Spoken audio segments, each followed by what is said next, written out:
Рассмотрим теперь порядок морфем в туинском слове. В туинском слове слова состоят из двух частей. Из корня и аффикса. Корень – это неизменяемая часть речи, несущая в себе основное лексическое значение, звуковой состав не изменяется. А аффикс – это дополнительная часть слова, которая зависит от корня и имеет несколько фонетических разновидностей. Сам по себе аффикс не может существовать. Аффиксы же, в свою очередь, делятся на словообразовательные и словоизменительные.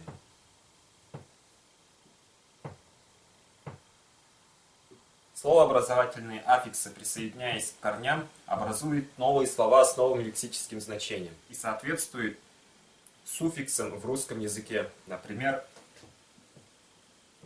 слово «ажил» – работа. «Ажилджин» – работник. «Чын» – это словообразовательный аффикс.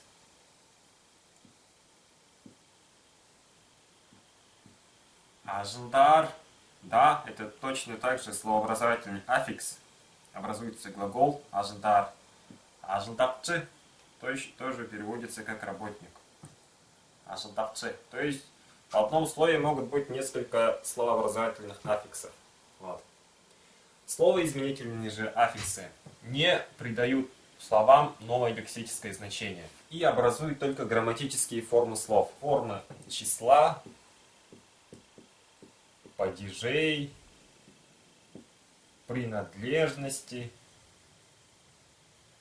формы залога, вида, наклонения, лица, времени.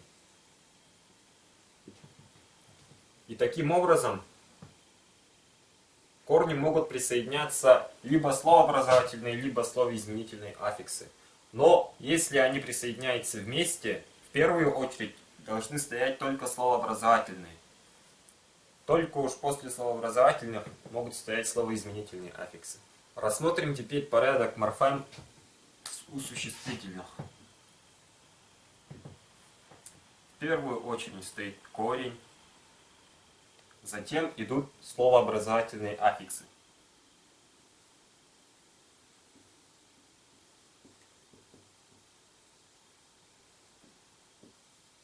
Только лишь затем словоизменительные аффиксы.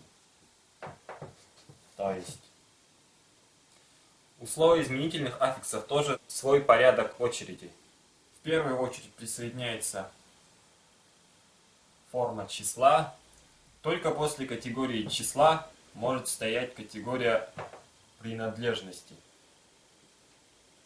А затем и категория падежей. Только в таком порядке. Рассмотрим слово мал, скот. Мальджин уже словообразовательный аффикс.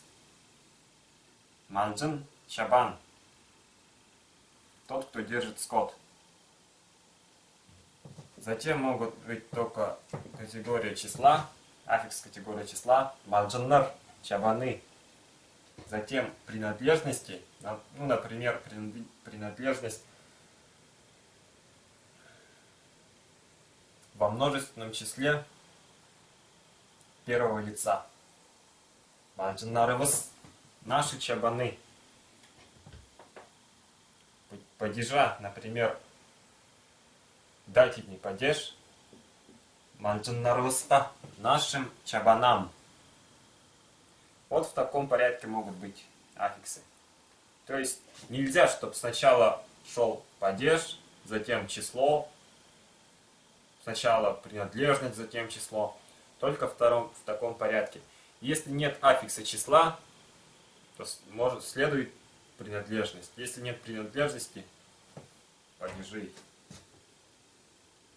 Аффикс падежей. Теперь у глаголов. Корень. Затем словообразовательный аффикс. Может следовать. И все это вместе составляет основу глагола. Основа.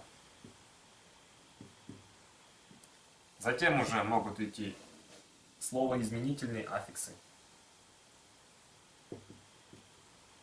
В следующем порядке. Первым может идти только залог, категория залога, форма залога. Вторым вида. Третьим отрицание. Затем наклонение. И в самую последнюю очередь числа и лица. Лицо и число. Например, туза, помощь. Словообразовательный аффикс тузалар, тузала, основа тузала, помоги. Залог. Совместный, взаимный, например, тузалаш, помоги. Ну, может, затем отрицание, па, тузалаш, па. Наклонение. Здесь наклонение либо времени. Пускай будет изъявительное наклонение в прошедшем времени. Тузалаш, паты. И лицо второе. Второе лицо первого числа. Будет тузалаш, паты. Ты мне не помог.